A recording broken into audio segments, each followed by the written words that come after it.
Quereis oferecer-vos a Deus? Horizontes contemporâneos de entrega de si é a questão que serve como tema ao simpósio teólogo-pastoral que decorreu de 15 a 17 de junho de 2012 no Salão Bom Pastor do Centro Pastoral Paulo VI. Na sessão inaugural ouvimos intervenções da doutora Isabel Varanda, presidente da comissão organizadora do simpósio, e padre Carlos Cabecinhas, reitor do Santuário de Fátima. Estaríamos ainda a atrair a fé cristã se não vivêssemos o Evangelho como contracultura, como capital imensurável de fé, de esperança, de caridade e, como ousaria dizer, último bastião de humanidade num mundo em risco severo de desumanização do humano. Estaríamos a trair a fé cristã se o Evangelho não fosse denúncia das injustiças escandalosas das sociedades que se estruturam sob a única lei do benefício, do contrato, do acordo, da contrapartida. Estaríamos ainda a trair a fé cristã se esquecêssemos que o regime da fé cristã é o dom, o universo de gratuidade e de graça, em que tudo o que vivemos, mesmo havendo contrato e obrigação, mesmo aquilo que é útil e necessário, é dom. A pergunta que Nossa Senhora dirige aos pastorinhos, quereis oferecer-vos a Deus, é desafio a seguirem o seu exemplo de total e incondicional entrega a Deus e à sua vontade. Os pastorinhos de Fátima, como referiu o Papa Bento XVI aqui em Fátima, em maio de 2010, aceitaram o desafio presente na pergunta daquela senhora mais brilhante que o sol, e ao fazerem das suas vidas uma doação a Deus e uma partilha com os outros por amor de Deus, tornaram-se exemplo e estímulo para todos nós. Esta temática do oferecimento de si, a partir da pergunta-apelo de Nossa Senhora, e o exemplo e estímulo dos pastorinhos na sua resposta a tal interpelação, tem dado mote para iniciativas várias no Santuário ao longo deste ano pastoral. Permitam-me que destaque apenas algumas dessas iniciativas. A apresentação do tema do ano e da atitude crente da entrega de si, numa jornada realizada no dia 1 de dezembro de 2011 e que contou com numerosa participação. A publicação em livro, com a pergunta de Nossa Senhora por título, de um conjunto de contributos para a reflexão, oração e animação de peregrinações sobre o tema deste segundo ano da celebração do Centenário das Aparições. Nesse livro se encontram textos de reflexão teológica, subsídios catequéticos, esquemas de oração e de celebrações que pretendem ser uma ajuda na vivência do tema deste ano. A realização de um ciclo de conferências para aprofundar diversas dimensões do tema deste ano teve lugar na Basílica de Nossa Senhora do Rosário de Fátima entre novembro e abril, com uma periodicidade mensal. A disponibilização, como proposta a todos os que visitam o santuário, de um itinerário do peregrino que convida a refletir e a rezar a partir da entrega de si de Jesus Cristo, de Maria e dos videntes de Fátima, e que tem como grandes polos a Basílica e a Capelinha das Aparições. Mais difíceis de elencar são as numerosas ocasiões no ritmo de vida do santuário em que esta temática do ano presente tem sido objeto de reflexão. Momentos de oração e celebração, homilias, apresentações a diversos grupos, exposições. Este simpósio enquadra-se neste conjunto de iniciativas e pretende proporcionar-nos o aprofundamento da temática da entrega de si, fazendo-nos percorrer um itinerário interdisciplinar em que a complementaridade de perspectivas e abordagens contribuirá, sem dúvida, para um são discernimento dos lugares, meios e formas do oferecimento de si no momento presente. No início deste simpósio, em nome do Santuário, quero expressar a alegria pela vossa presença. E quero deixar desde já uma palavra de agradecimento à Comissão que pensou e organizou este simpósio, presidida pela doutora Isabel Varanda, bem como um agradecimento aos conferencistas que nos honram com a sua presença. Para todos vós, Votos de um frutuoso simpósio. No fecho desta sessão inaugural, Dom António Marto, Bispo de Leiria Fátima, brindou-nos com algumas palavras que já nos prepararam para a riqueza deste simpósio. Quereis oferecer-vos a Deus. Fazer este convite pode soar, na cultura atual, a algo de estranho, provocar porventura um sorriso despiciente de troça ou um encolher de ombros de indiferença. Por isso, torna-se necessário refletir sobre o horizonte, o fundamento, as dimensões, a beleza, a riqueza e a atualidade desta oferta de si na existência cristã, na vida comunitária, na cultura e na configuração do mundo. Quer dizer, nos horizontes contemporâneos da entrega de si. Em primeiro lugar, o horizonte cultural e salvífico deste apelo. O Papa Bento XVI, na sua homilia 13 de maio em Fátima, em 2010, oferece-nos uma chave hermenêutica deste apelo, lendo-o à luz da missão profética da mensagem com toda a profundidade. Ouçamos. O homem pôde despoltar um ciclo de morte e de terror, mas não consegue interrompê-lo. Na Sagrada Escritura é frequente aparecer Deus à procura de justos para salvar a cidade humana.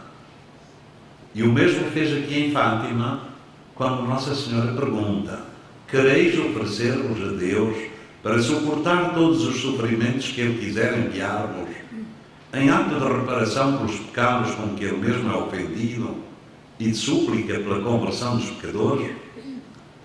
Com a família humana, pronta a sacrificar os seus laços mais sagrados no altar de mesquinhos egoísmos de nação, raça, ideologia, grupo, indivíduo, veio do céu a nossa bendita Mãe, oferecendo-se para transplantar no coração de quantos lhe entregam o amor de Deus que arde no seu.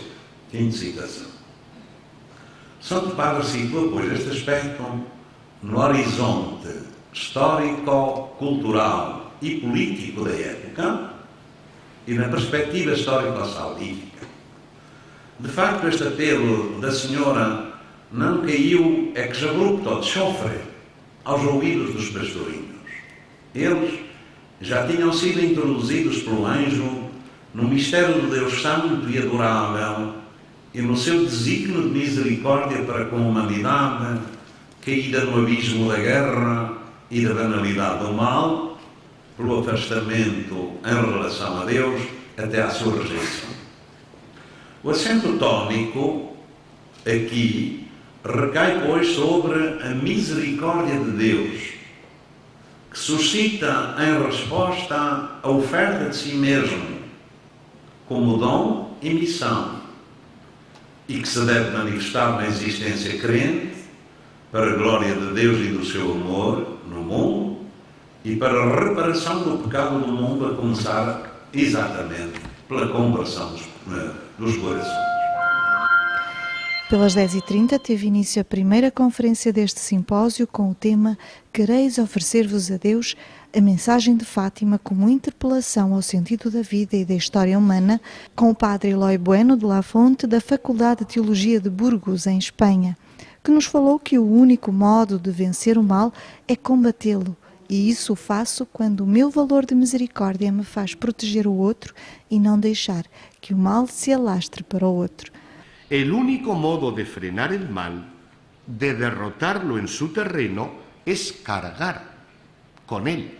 Creo que es muy ilustrativa la metáfora del billete falso. Si yo recibo un billete falso, yo soy víctima.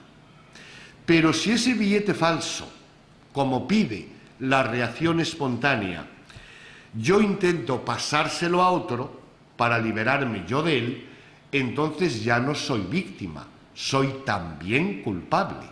Y el mal me ha vencido, porque yo no he puesto freno al mal. Yo pondré freno al mal cuando mi capacidad de amar se hace misericordia y en favor de los otros soy capaz de cargar con el billete falso. Pero para eso hace falta ser capaz de amar como el Dios de la revelación y como sus testigos. Por eso, fíjense que el sacrificio no es simplemente una concesión a la dinámica de la violencia o a la exigencia de un Dios despótico que pide sacrificio.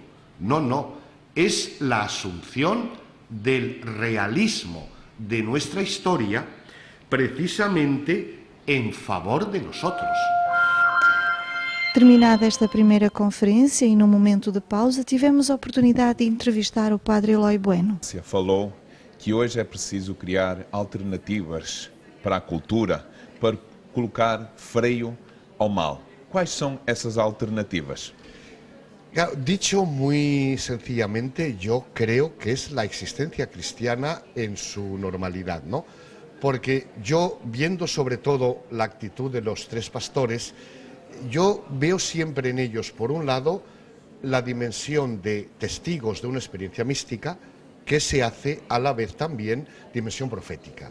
Entonces, a mi modo de ver, cuando alguien vive de las raíces de lo que es la revelación, de modo espontáneo y natural, brota la dimensión profética, que es a la vez denuncia de las lógicas del mal y solidaridad con los que padecen su necesidad, ¿no? Y además, dado el tipo de lógica que hoy vivimos en nuestro mundo, yo creo que o el cristianismo aporta esta alternativa o evidentemente el pensamiento único se hace absoluto. Padre Eloy, amar até se fazer misericórdia. Como podem interpretar os jovens hoje? Hay que reconocer que la palabra misericordia, a lo mejor históricamente la hemos cargado de un contenido como de debilidad, ¿no? Y sin embargo, yo creo que de cara a los jóvenes, aunque también comprendo que para ellos entenderlo es muy difícil, porque tienen presiones, tentaciones, seducciones abundantes, yo creo que a la idea de misericordia hay que devolverle, valga la expresión, todavía más fuerza que a la de amar. Porque el amor, como yo decía, es una dimensión ulterior del amor.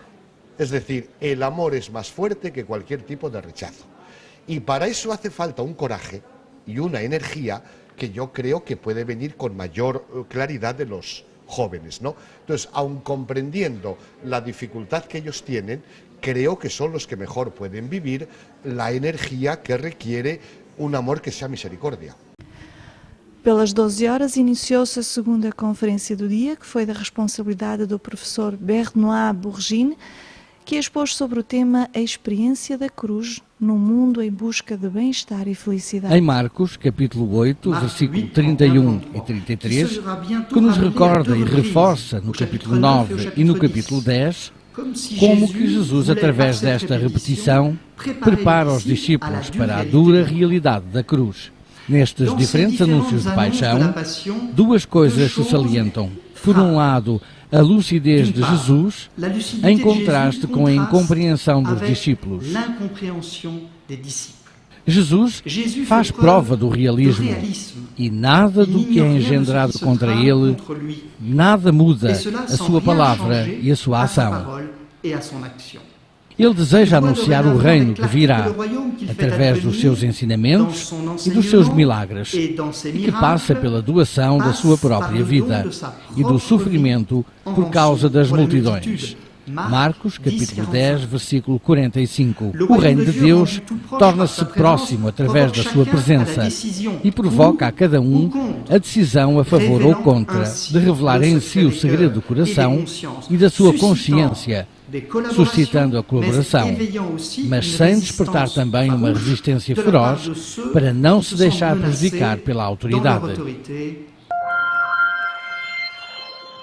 O intervalo do almoço iniciou-se a tarde deste simpósio pelas 15 horas e com a moderação do Padre Vítor Coutinho, que depois de uma breve introdução deu a palavra ao Dr. José Carlos Carvalho da Universidade Católica Portuguesa, convidado a realizar a terceira conferência deste simpósio e que expôs sobre o tema Oferecer para receber a vida a entrega de si na tradição bíblica. Alguém dá a vida na Escritura, falo em nome de razões maiores. É verdade.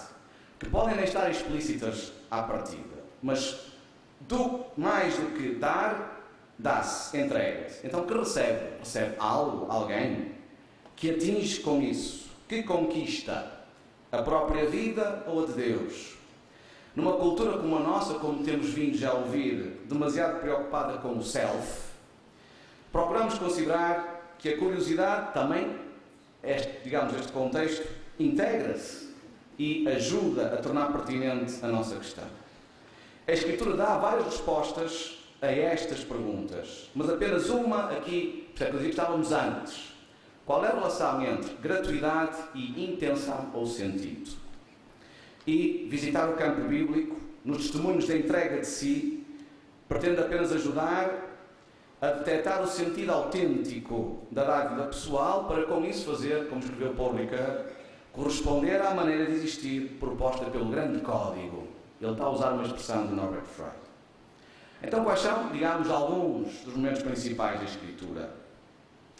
A expressão dom de si, como tal, ou entrega de si, como tal, não tem espelho bíblico. Dita assim, como nós a dizemos hoje, não está lá.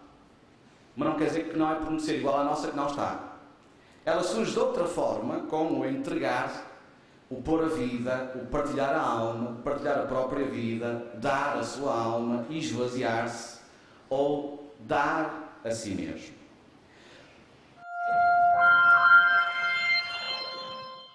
Depois de um momento de debate e uma pequena pausa, teve início o primeiro painel deste simpósio com o tema Entrega de si e autorrealização, possibilidades e equívocos, moderado pelo padre Vítor Coutinho e com apresentações da doutora Cristina Fabião, psiquiatra e psicanalista, que nos veio falar na área da psiquiatria. Dr. Eugênio Fonseca, presidente da Caritas, que desenvolveu na área do voluntariado, e o padre Vasco Pinto Magalhães, que nos trouxe a sua partilha na área do discernimento espiritual. Crescer e mudar e aprender coisas novas. Mas não é do ponto de vista biológico que me interessa falar, até porque nesse aspecto não tenho muita qualificação. Eu gostava de falar, sobretudo, da importância de crescer em termos da nossa consciência, da consciência de quem nós somos. Nós sabemos muito pouco de quem nós somos e vamos sabendo ao longo da vida quem nós somos. Porque há muitos aspectos de nós mesmos que nós não conhecemos. E, portanto, trata-se aqui também, nesta acessão em que eu uso a palavra crescer, de crescer na consciência de quem nós somos e de quem não somos. Porque nós às vezes julgamos que somos uma coisa e não somos. E também crescer em termos da consciência dos efeitos que a nossa pessoa e que a nossa presença tem nos outros. E que a nossa não presença tem nos outros. Portanto, o que é que nós acrescentamos? O que é que nós somos? O que é que nós podemos ser? Porque aquilo que nós pensamos que somos, muitas vezes não é o que nós pensamos, o que nós somos de facto. E nesse caminho é que há um crescimento muito importante a fazer, e é desse crescimento que eu estou aqui a falar. É o meu quintal hoje, aqui nesta comunicação. E a identificação interiorizada como objetivo a que o voluntário se compromete. Em suma, o compromisso do voluntário supõe envolver-se na construção de um projeto que jamais poderá ser assumido como o seu projeto, mas sempre uma ação partilhada. Esta responsabilidade supõe a aceitação de critérios referenciais que se situam para além de cada pessoa, mas exige uma cuidada atenção aos vínculos relacionais que tornam possível o projeto e que dão sentido aos esforços necessários, assim como aos eventuais sacrifícios de algumas prioridades pessoais. Ao trabalho voluntário deverá ter acesso todo o tipo de pessoas, sem discriminação alguma, pela sua condição social, raça ou crenças. Características do voluntariado. São cada vez mais diversificadas as áreas de intervenção do voluntariado, mas a área social continua a ser a mais predominante. Há dois valores que estão subjacentes a todas elas: a gratuidade e a solidariedade. Estes valores terão de ser mais acutilantes quando a prática obrigar a ser e a estar próximo dos pobres e excluídos da sociedade, a se ocupar e a preocupar com as suas carências, a acolher e a escutar as suas angústias e esperanças, a orientar e a ajudar nos seus projetos de vida, a levantar todos os caídos à beira do caminho. O primeiro ponto é quem faz uma metodologia para chegar à decisão de sair de si, de uma forma voluntária e livre, fruto da graça, sempre. Primeiro, encontrar-me. Agora isto já não é lógico, isto está sempre a acontecer. Estou agora a pôr aqui uma lógica, uma coisa que é recorrente. Primeiro, podia ser pôr as cartas do baralho todas para cima. Conhecer-me, encontrar-me, reconhecer-me, porque aí começa a purificação das motivações. Às vezes estamos a fazer decisões sem conhecer, sem pôr as cartas na mesa. O segundo ponto é começar a adquirir e não parar de desenvolver uma visão positiva da criação, da redenção, do meu lugar no mundo, da inter-relação. Muitas vezes partimos de pontos de vista muito negativos, por teologias muito precárias. Desde logo a teologia da criação e da encarnação e da ressurreição, básicas para me perceber inserido com lugar num plano de Deus, de amor, onde sou convidado a ter lugar ativo. Isso permitirá a experiência do ser amado. Num terceiro ponto, esta experiência de ser amado desafia a minha liberdade, desafia a minha resposta. Se eu sou convidado, sinto-me motivado a responder. E a responder em liberdade. É claro que aí há que estar muito atento, porque isto pode suscitar respostas de coisas não purificadas. Posso responder por medo, posso responder por fuga, posso responder por busca de recompensa, posso responder por voluntarismo. São todos os equívocos que aqui já foram falados. Mas a liberdade está em promoção de libertação, sempre. E é neste contexto que Ele fez por mim, o que é que eu faço por Ele? Que fiz, que faço, que farei? São as três perguntas que Santo Inácio põe nesta fase dos exercícios espirituais, que é uma pedagogia, exatamente, daquilo que eu estou aqui a falar. Então a liberdade é ter a coragem de fazer estas três perguntas. Como resposta ao que Ele faz por mim e por nós, o que é que eu faço? O que é que eu fiz? O que é que eu farei? Como resposta. Não porque está na moda, não porque toda a gente faz, não porque me agrada. Aliás, devo dizer, completando aqui, ou por outras palavras, o que foi dito antes sobre o voluntariado, o voluntariado não é aquilo que eu quero ou gosto de fazer, mas é a resposta àquilo que me é pedido. O que é que neste momento o mundo me pede? Não é o que é que eu acho que posso fazer e para o qual tenho tempo e tenho jeito. É aquilo que o mundo agora está a pedir, porque é a resposta a uma leitura discernida dos sinais dos tempos. Se não vou fazer uma coisa que muita gente que é perto de casa e até me ocupa um espaço livre. Depois de um momento para debate, este primeiro dia do simpósio terminou com a Eucaristia, presidida por Dom Virgílio Antunes, bispo de Coimbra, na Capela da Morte de Jesus, no piso inferior da Igreja da Santíssima Trindade.